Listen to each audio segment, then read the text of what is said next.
Recently, I found an interesting video online. Now let's enjoy it. Alright, next I will show you how social media has been used by the protesters in Libya to organize and communicate with each other. And also I will show you what happened after people organized a protest in Libya. Hey man, what are you doing? Oh, I'm playing Facebook. What? Facebook? Yeah, I found a page on Facebook. Protesters in Libya are planning to take to the street for a day of rage. I think I should be a protester.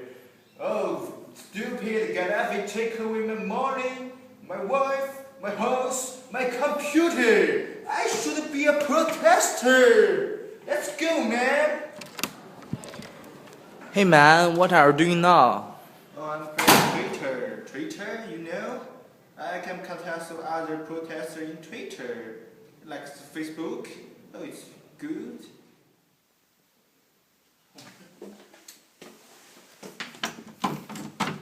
Come on, get out of the toilet. I want to use it.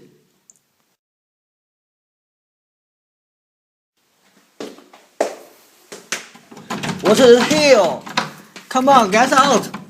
Sorry man, just wait a minute. Lately I found someone just has been using Facebook and Twitter to organize the protest, and a group reached near 10,000 members.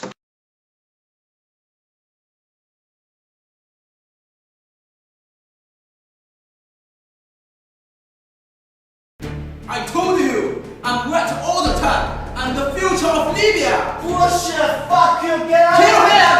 Shoot him!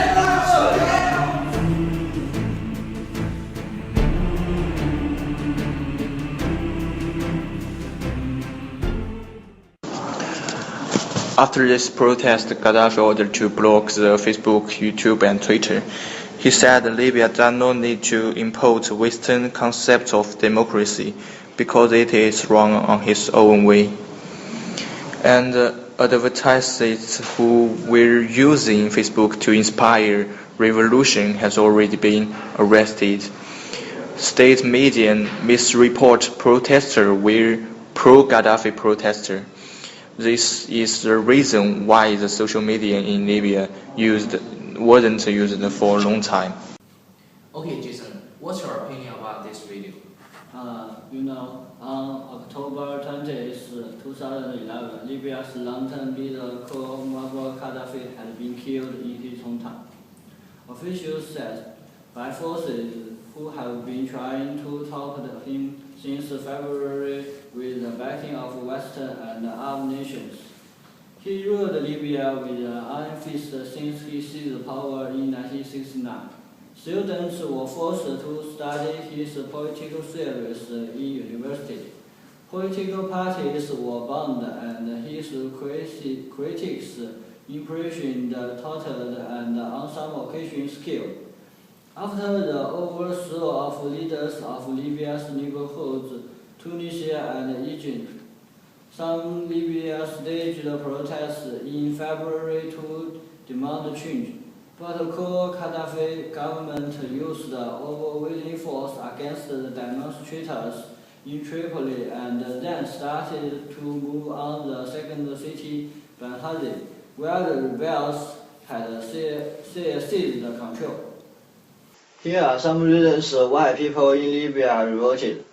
Firstly, in terms of sheer oil revenue.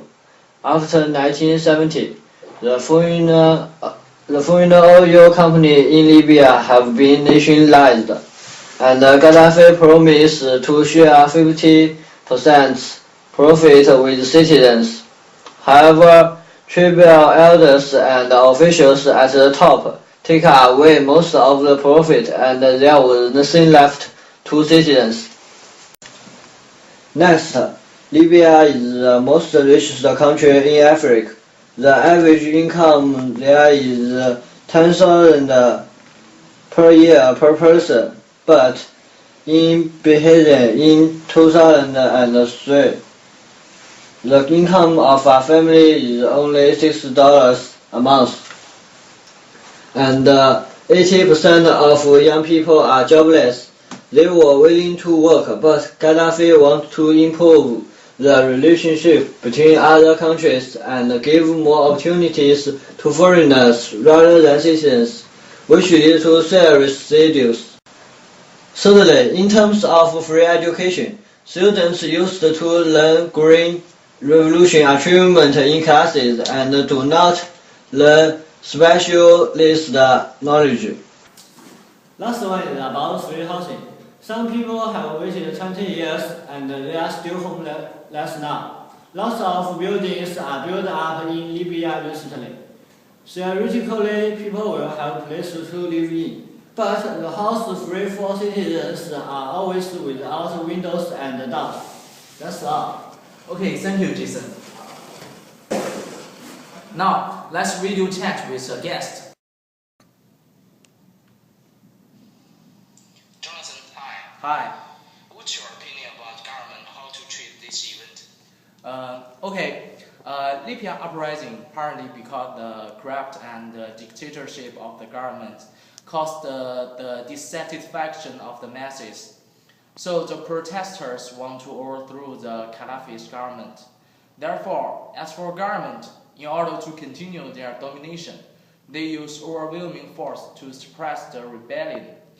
We can discuss several examples. On February 16, 2011, because of the arrest of a human rights campaigner, hundreds of anti-government protesters converged in the eastern Libya city of Benghazi and had clashed with police. However, from the Guardian website, Libya leaders finally showed up to crash Libya's popular uprising with a violent stage and ignored the evidence of repression and bloodshed, including new reports of death squads. In Gaddafi's angry speech, he showed that although an estimated 300 people already killed, he still wants to use more violence to crack down protesters, even though some parts of the country are already out of his control, like Libya's second city, Benghazi. These two pictures are Gaddafi's army. About 3,000 soldiers were going to crash in the rebellion. And on February 25th, 2011, Libya's uprising reached in the heart of the Tripoli. Those anti-regime demonstrators want to overthrow the Gaddafi's government. Later, Gaddafi gave an angry and defiant speech to his supporters, and he promised to open up the arsenals. This is a picture which Gaddafi was giving his angry, defiant, passionate speech. And according to a witness, at that time, he and his subordinates indiscriminately fired on demonstrators in order to crack down the uprising. Some scholars estimated more than 1,000 people have been killed since the uprising began in mid-February. Therefore, I think facing the revolutionary army and the people's uprising, the government of Libya has been always using some of the aircrafts, artillery, guns to crack down these protesters. That's all. Okay, and today we are happy to have Dr. York from Research Center of Human Rights, Peking University, in our studio to introduce this situation of human rights in this anti-Gaddafi's demonstration. Hi, Dr. York. Hi, host. Please tell us, how was it going? From 16th February to 20th February, there are more than 300 people dead and 1,000 people wounded in this brutal crackdown. After this astounding violent behavior of human rights being reported by international media, as a government leader around the world, announced that they hope the government of Libya could deal with the demonstrations and riots in Libya peacefully. The president of France, Sarkozy, condemned the violence. He said it's unacceptable to use force in Libya. They should stop it immediately. The bloody crackdown performed by government's army is stunning and unacceptable, commended the UK Prime Minister David Cameron in Cairo. The Secretary General of the United Nations urged Libya to respect freedom and human rights. In this event, is there any wrong with the protesters? No, they're alright. Any requirements and behaviors of these protesters are absolutely legal. They did not damage anything.